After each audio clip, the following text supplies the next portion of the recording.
السلام عليكم رمضان كريم موضوعنا maanta waxa uu ku saabsan yahay badda cas ama Red Sea waxaanu ka hadli doonaa goobta ay ku taalo biyoodka nidaamka deegaanka taariikhda iyo sheekooyin kale oo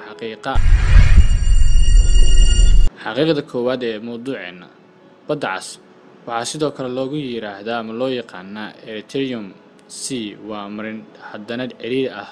oo dheer biyaha ku xira badweynta Hindiya waxaanu dhacaa Afrika iyo Aasiya xaqiiqada labaad ee mowduuceena badda cas wuxuu isku xiraa badweynta Hindiya wadada Bab al-Mandab gacanka Caadan gacan biyoodka Sinai kanaalka Suez iyo gacanka Aqaba waxay kaga beegan yihiin dhinaca waqooyi xaqiiqada saddexaad badda cas waxay xuduud la leedahay dhowr wadan waxaa ka mid ah Sacuudi Carabiya Yemen Jordan Israel oo kaga beegan dhinaca bari halka wadamada Eritrea Egypt Sudan iyo Djibouti ay dhacaan galbeed xaqiiqada afraad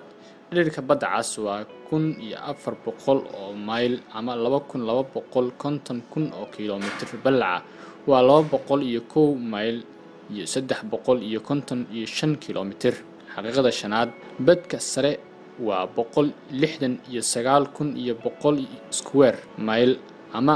438,000 square kiiloomitir nuuga biyaha badda cas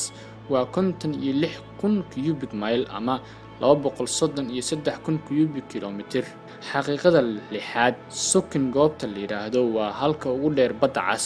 waxaa lagu qiyaasaa 9,970 feet ama 3,040 mitir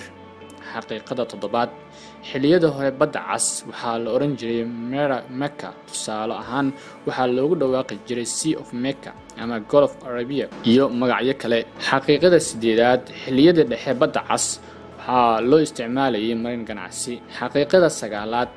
xilliga xagaaga heerkulka badda cas dhinaca waqooyi waa 26 centigrade ama 79 koonfurna waa 30 centigrade ama 86 Fahrenheit xilliga jiilaalka heerkulka waxa hoos u dhacaa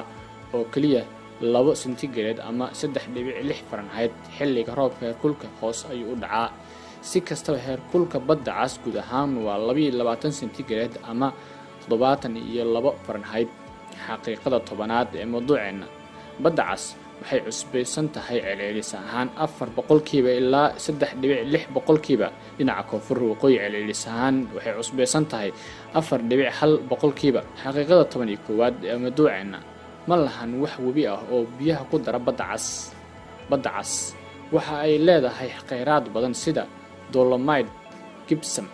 sodrite berite iyo macaadin kale oo kheyraad ah oo badan xaqiiqada 13aad ee mowduuceena